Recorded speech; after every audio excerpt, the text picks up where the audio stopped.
Hello everyone, Assalamu Walaikum. How are you all? I hope you are well. Welcome back to my channel in this new video.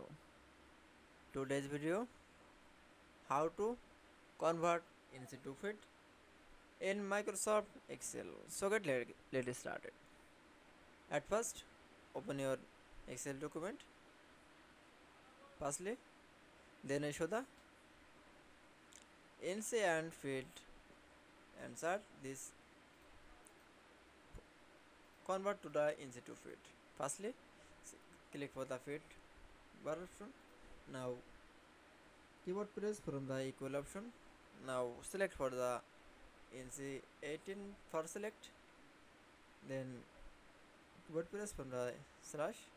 Then keyboard press from 12.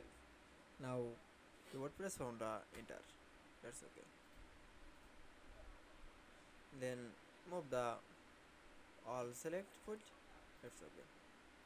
Then show the convert inch to feet in Microsoft Excel. I hope to enjoy the video. Please like, comment, share and subscribe my channel. Thanks for watching my video.